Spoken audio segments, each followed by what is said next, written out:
Hello friend Inpo, how are you today?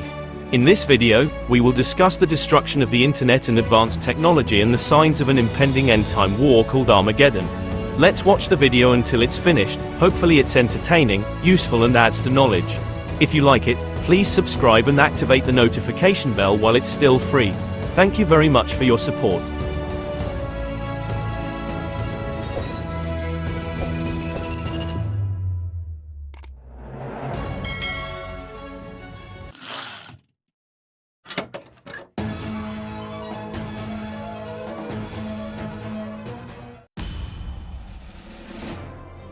Apakah Sobat Info tahu, apa penyebab musnahnya teknologi di akhir zaman? Di akhir zaman ini, di antara sunnah Rasul yang sering dilupakan adalah bersukan. Yang dimaksud bersukan adalah olahraga berkuda, memanah, pedang, dan tombak. Adakah dari kita bertanya, mengapa Rasul mensunahkan sukan tersebut? Setelah mempelajari beberapa hadis-hadis sahih, maka kita dapat menemukan kaitan, bahwa perang akhir zaman adalah perang melawan Dajjal dan Yahudi, beserta musuh-musuh Allah lainnya.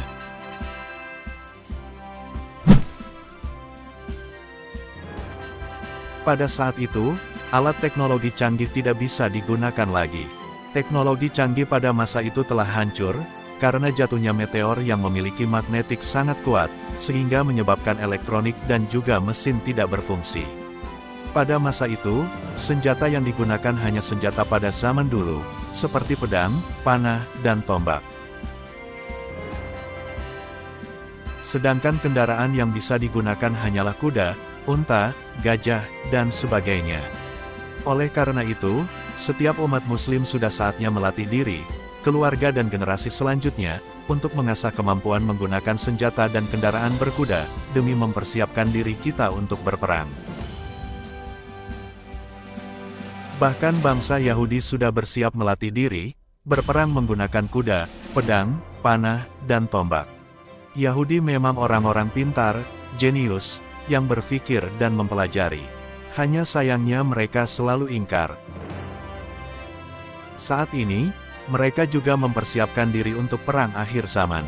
Berikut ini kutipan ramalan dari ilmuwan modern, tentang perang akhir zaman tanpa menggunakan teknologi tinggi.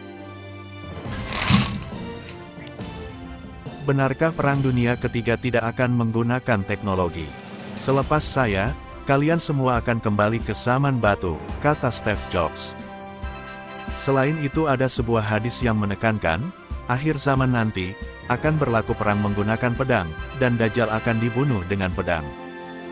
Hadis Nabi juga menyebut, bahwa Yahudi akan bersembunyi di balik batu-batu dan kayu, dan hanya selamat di belakang pohon Yahudi, yaitu pohon Gorkot, yang saat ini banyak ditanam di Israel. Imam Bukhari dan Muslim meriwayatkan dari Abu Hurairah, bahwa Rasulullah Shallallahu Alaihi Wasallam bersabda, tidak akan datang hari kiamat, sehingga kaum muslimin memerangi kaum Yahudi dan membunuh mereka. Sehingga bersembunyilah orang-orang Yahudi di belakang batu atau kayu, kemudian batu atau kayu itu berkata, wahai orang muslim, wahai hamba Allah, ini ada orang Yahudi di belakang saya, kemari dan bunuhlah dia. Kecuali pohon Gorkot, karena ia termasuk pohon Yahudi.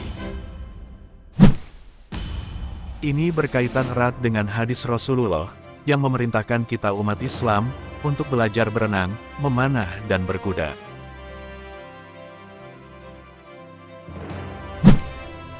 Meskipun belum dipublikasikan secara masif, para peneliti NASA Amerika, telah menemukan suatu energi di bumi, yang dapat memusnahkan gelombang elektromagnetik. Energi itu dapat meledak sewaktu-waktu, dan diperkirakan akan meledak puluhan tahun kemudian, bahkan melenyapkan gelombang elektromagnetik. Gelombang elektromagnetik itu, adalah gelombang yang dapat merambat tanpa melalui medium atau perantara. Signal handphone, satelit, gelombang audio, dan visual televisi, bisa kita rasakan manfaatnya karena adanya gelombang ini. Dampak dari tidak adanya gelombang tersebut adalah, handphone, televisi, dan satelit tidak akan berfungsi. Bahkan senjata canggih seperti pistol, rudal, dan nuklir, juga tidak bisa ditembakkan, dan justru akan meledak di tempat jika tidak ada gelombang ini.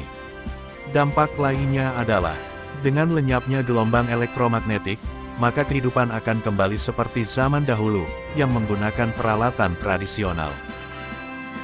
Sedangkan orang-orang yang mempunyai keahlian memanah, berenang, berkuda dan bela diri, akan sangat bermanfaat di masa ini. Selain itu udara juga akan sangat panas, sumber-sumber air mengering, pertanian gagal panen, dan lain sebagainya, sehingga kehidupan akan sangat sengsara. Di masa inilah, Dajjal Laknatullah akan muncul, dengan menawarkan segala kesenangan-kesenangan, di mana digambarkan, di tangan kanannya air dan di tangan kirinya adalah api, bisa menumbuhkan tanaman dan bahkan menghidupkan orang mati. Dajjal kemudian mengaku sebagai Tuhan.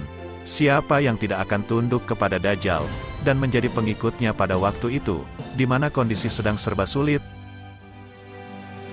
Rasulullah juga mewanti-wanti umatnya di akhir zaman, untuk tidak berupaya menemui Dajjal, meskipun dia merasa memiliki keimanan yang tebal, karena manusia setebal apapun imannya akan luntur di hadapan Dajjal. Maka dari itulah, Rasulullah mengajarkan doa perlindungan dari fitnah Al-Masih Ad-Dajjal, ketika duduk tahiyat akhir dalam sholat. Berikut ini doanya.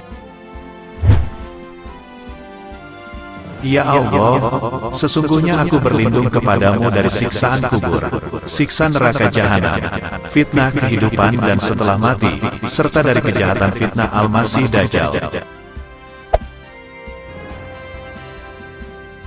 Saat ini tanda-tanda perang akhir zaman sudah terlihat dan nyata. Perang yang disebut orang barat dengan perang Armageddon. Nabi Muhammad SAW menyebut perang akhir zaman ini sebagai Al-Malhamah Al-Kubro, suatu huru-hara besar yang belum pernah ada tandingannya, dan merupakan arena penampakan kuasa Allah, untuk membungkus kesombongan orang kafir. Mereka yang sombong, merasa bangga dengan kecanggihan senjata, bangga dengan kekuatan tentara. Kesemuanya itu tidak akan ada artinya dalam Armageddon, atau Al-Malhamah Al-Kubro. Segala senjata dan banyaknya tentara, tidak berarti di medan Armageddon. Armageddon adalah arena penampakan kudratullah, kuasa Allah. Tanda-tanda perang akhir zaman tersebut, antara lain: 1. Semakin mengeringnya danau Tigris dan Efrat, tanda akan segera munculnya Dajjal. 2. Saudi Arabia, sekarang dipimpin oleh Raja Salman yang berpihak kepada Islam, setelah melalui perebutan kekuasaan dengan saudara-saudaranya. 3. Terjadi huru-hara di Suriah, Syam dan Irak, negeri yang diramalkan sebagai tempat munculnya Imam Mahdi. 4. Arab Saudi dan Turki sekarang telah membentuk aliansi pasukan muslim, yang siap membela negara-negara muslim yang tertindas.